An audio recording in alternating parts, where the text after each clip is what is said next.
O nosso compromisso de padre é formar em vocês bons católicos, fiéis à Santa Igreja e configurados à pessoa de Jesus Cristo. O sacerdote existe para salvar as almas. Essa é a única missão do padre: salvar almas, levar as almas para o céu. Então, todo o ensinamento, todo o trabalho pastoral só tem um sentido, que é a santidade. Qualquer trabalho pastoral, qualquer ação pastoral que não tenha isso como meta, como diz São Paulo, é um símbolo que tine, é algo morto, é só barulho e mais nada. E é nesse sentido que eu quero desenvolver um pouco o tema do Evangelho de hoje, dando cumprimento àquilo que São Paulo disse na Epístola, que o amor é o cumprimento da lei, a plenitude da lei. Estamos aí diante de um milagre de Nosso Senhor, de acalmar uma tempestade, que tem um profundo significado, seja para a nossa vida, como católicos, nossa vida espiritual, como também para a nossa vida de igreja. Por isso, vou fazer um paralelo entre as duas realidades. Primeiro, cada um de nós, como pessoa, que passa muitas vezes por muitas tempestades na vida, chega ao ponto de nós pensarmos: meu Deus, onde estás? E é justo pensar isso, até os santos pensavam, e depois Jesus aparecia e dizia: eu sempre estive com você, nunca abandonei. Não é? Mas também podemos pensar a barca como a figura da igreja. E é nesse sentido que eu vou começar a fazer esta nossa reflexão. Jesus entra numa barca e está cansado, vão atravessar o lago de Genezaré e ele começa a dormir. E lá pelo meio do caminho, no Mar da Galileia, nós vamos ver uma grande tempestade surgir de uma hora para outra, como é costume naquela região. E as ondas sobem e começam a invadir a barca. Os apóstolos, sobretudo os pescadores adestrados na condução de barcas, começam a trabalhar e a se esforçar para conduzir a barca a salvo até a margem. Mas não conseguem, e então gritam, depois de terem feito todos os esforços, vão a Jesus e se queixam e gritam: Senhor, não te importa que nós perecemos? E Jesus então se acorda e diz: por que temeis, homens de pouca fé? E depois dá ordem e tudo se acalma. Essa barca, como disse, é a igreja, que enfrenta, como também a barca de Pedro, momentos bons que nós tivemos e temos na história da igreja. Uma barca de Pedro fez pescas milagrosas, a igreja também. A nossa igreja católica é a grande construtora da sociedade ocidental. Praticamente toda a nossa cultura, toda a nossa civilização ocidental, ela surge e se fundamenta na igreja. Se você tira a igreja da história, você tira toda a história do Ocidente. E vamos pegar só o exemplo do Brasil. Se você tira a igreja da história do Brasil, o Brasil não existe como nação, não existe como país, não existe simplesmente. A igreja, embora muitos professores de história tentem colocar nos seus alunos uma espécie de meia-culpa, como se fosse uma grande megera e uma grande exploradora, na verdade a igreja foi uma grande construtora de toda uma sociedade, de toda uma vida, de costumes e tudo mais. Ela tem pescas milagrosas e ainda hoje a evangelização continua, apesar das dificuldades. sobretudo em países da África e da Ásia, onde há um grande crescimento da igreja, apesar das perseguições. Mas a igreja também enfrenta momentos difíceis, enfrenta perseguições, combates que vêm de fora para destruir a igreja, e há grupos e movimentos que juraram acabar com a igreja católica. O islamismo, por exemplo, começou com esse fim, destruir o cristianismo. O comunismo, mesma coisa. Marx dizia que a religião é o ópio do povo. A religião é a maconha, para dizer assim de modo mais popular, do povo. Então temos que acabar com isso, que o povo que pratica religião é um povo alienado, um povo que não olha para a realidade das coisas. Então temos que acabar com a religião. Marx dizia isso. E os seus seguidores, onde quer que estejam, de qualquer grupo e classe social, se são seguidores fiéis de Marx e de Engels, o grande companheiro dele, vai dizer a mesma coisa. É preciso destruir a religião. E quando fala destruir a religião, é o cristianismo, é a Igreja Católica, porque a nossa religião impede que as pessoas cuidem apenas das coisas do mundo, porque a religião ensina e orienta que há uma dimensão no homem que vai além das coisas materiais, que é a existência de uma alma imortal, criada à imagem e semelhança de Deus e criada para a eternidade, e que o homem tem valores muito maiores do que os valores de uma mesa farta ou de uma casa ou de bens materiais outros. Então, precisa destruir a religião. O comunismo faz isso. Quer destruir a religião, destruir a igreja. E sempre foi perseguidor, sempre. Mais de 100 milhões de pessoas foram assassinadas por esses regimes. Mais de 100 milhões. Alguns morreram de fome, como na China, sobretudo, na União Soviética. Outros morreram porque foram fuzilados mesmo. Então é engano dizer que esse regime não persegue a igreja. Usa da igreja, mas persegue. Como dizia Che Guevara lá na ONU, nós fuzilamos e vamos continuar fuzilando. Há também outros grupos, sociedades secretas várias, sobretudo gnósticas, porque desde todo o tempo sempre maquinaram coisas contra a igreja para destruir a igreja. Portanto, esses inimigos são facilmente conhecidos, que provocam tempestades e provocam, através de movimentos, perseguições, para fazer mártires, sobretudo, ou para corromper. Mas os piores inimigos não são esses, são os traidores da igreja. Os de fora são os combatentes, mas os de dentro são traidores, que penetraram na igreja, como já dizia na época do Apocalipse de São João, eram a quinta coluna dentro da igreja, que se diziam dos nossos, diz lá São João, mas não são dos nossos. Se infiltraram.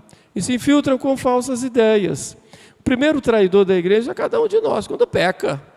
Quando não dá o bom exemplo, a gente trai a igreja. Quando começa a fazer coisa que ofende a Deus e que dá um mau exemplo, causa escândalo, é uma traição. Traição do nosso batismo. Mas há outros, e eu gostaria de pegar aqui 3, que penetraram na igreja e hoje estão aí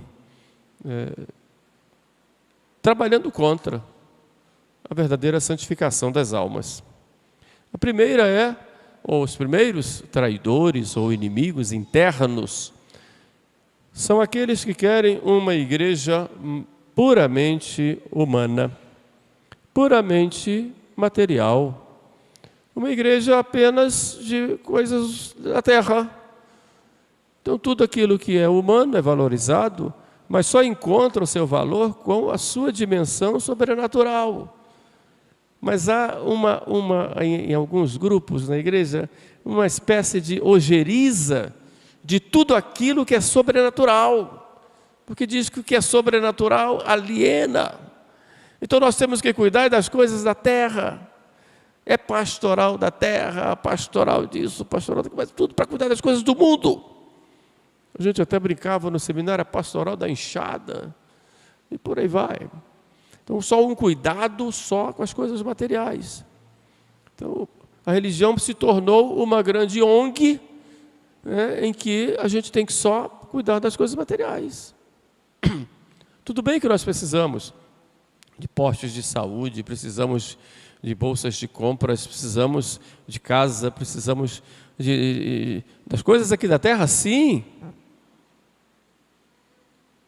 A igreja promove isso como caridade, as santas casas de misericórdia espalhadas por toda parte nos mostram exatamente isso.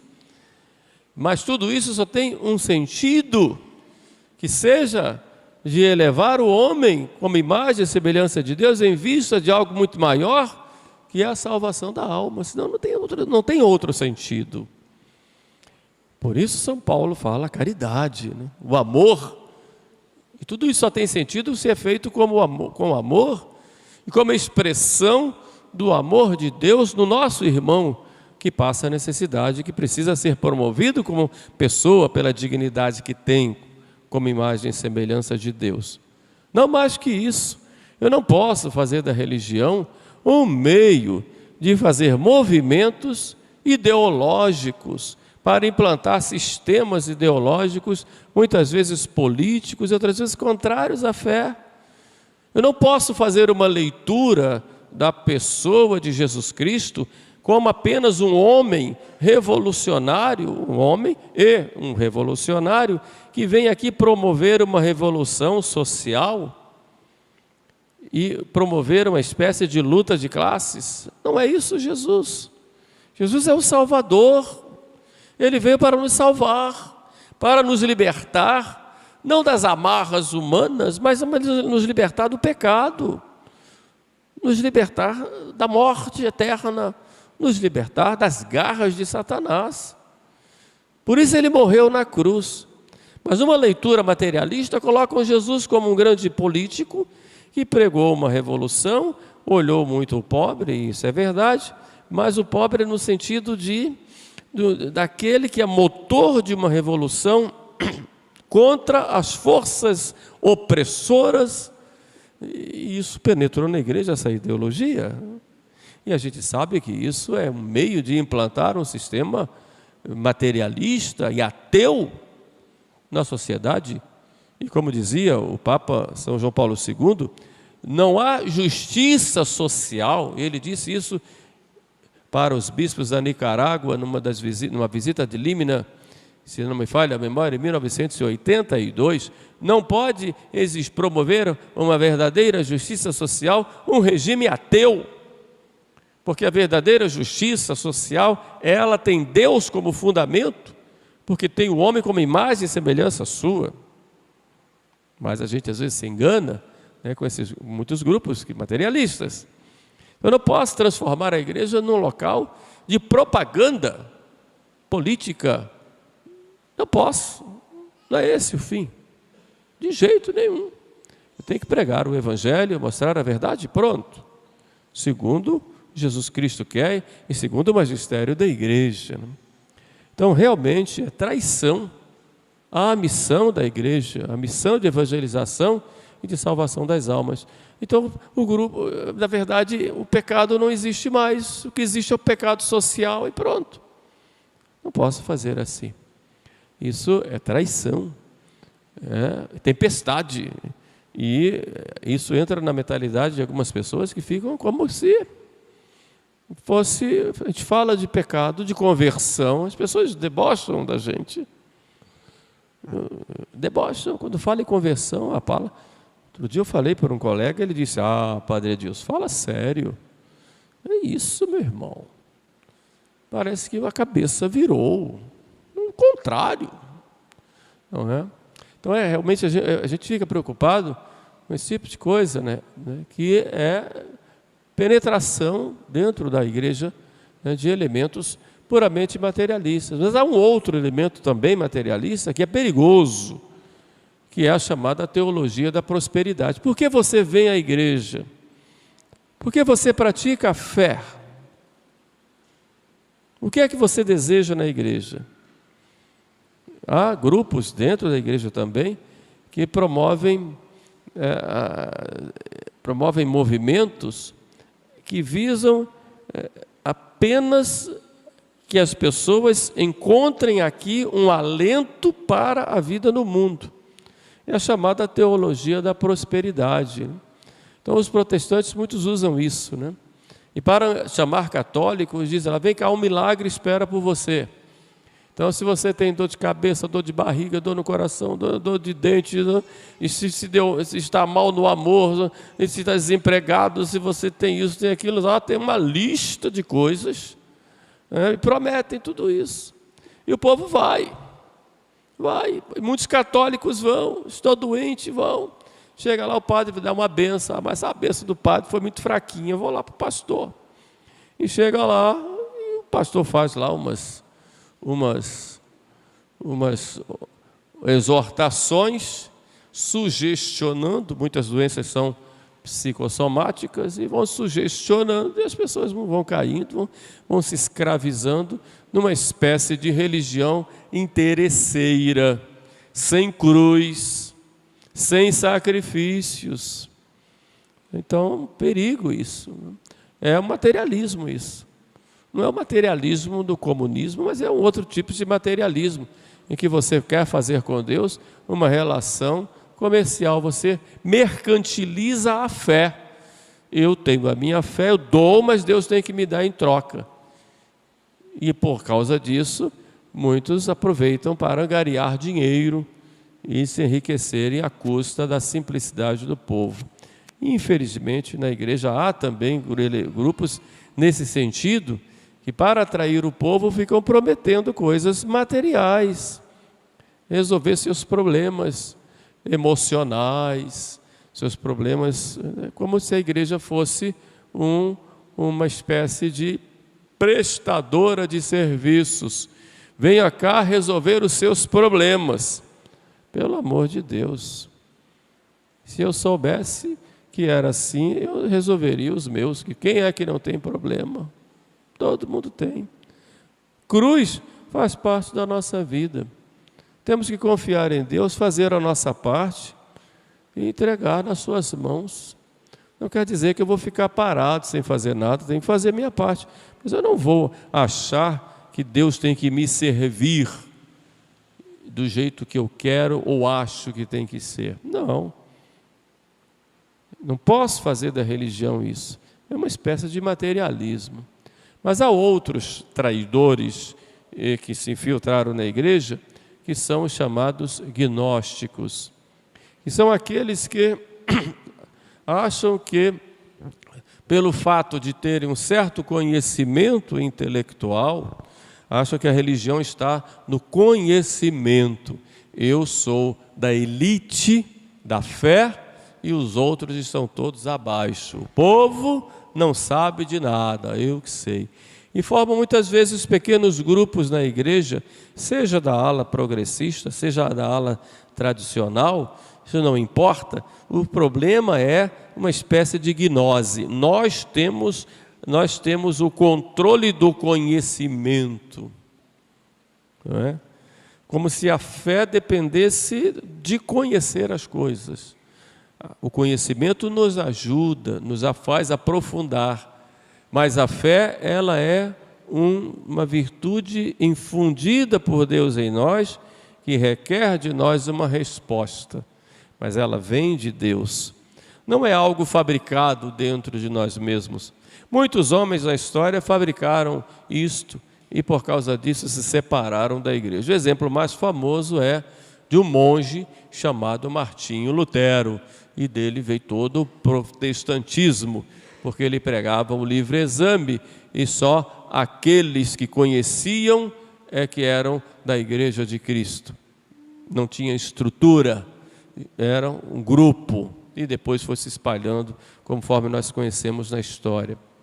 Dentro da igreja existe isso, pequenos grupos elitistas, né, meio fariseus, nós somos os perfeitos, porque temos o conhecimento. Outros querem uma espécie de religião puramente sentimental. Eu sou iluminado, fui iluminado, os outros não. Então é uma espécie de gnose isso. É um sentimentalismo, como se a salvação não fosse um dom gratuito de Deus, mas fosse algo fabricado pela própria pessoa. Isso é gnose. Eu tenho conhecimento, isso leva a ver a fé apenas como um sentimento. Um sentimento. E quanta gente procura a igreja por razões sentimentais? Se não tem emoção, eu não tenho fé. Se eu não choro, eu não rezei direito. Se eu não começo a tremer e ficar emocionado, o coração não bateu forte, eu não tenho piedade. Pelo amor de Deus, não é assim. Não é assim. A nossa vida espiritual, ela está na conformidade da nossa vontade à vontade de Deus. Isso é que é santidade. Eu vou me conformar. Por isso, para me facilitar e me dar o caminho, Deus se faz homem e nos mostra o modelo. Então, a minha santidade vai estar na medida em que eu estou conforme a essa pessoa, que é Jesus Cristo. Nisto eu sou santo. É nisto que consiste viver a minha fé. Isso é para todos. Para analfabetos e para letrados. Para qualquer cultura. Para qualquer pessoa. Então eu não posso me achar melhor do que os outros porque eu tenho um conhecimento aqui e acolá, ou porque eu tenho tais ou tais sentimentos religiosos. Não, porque não é nisto que consiste a vida de fé.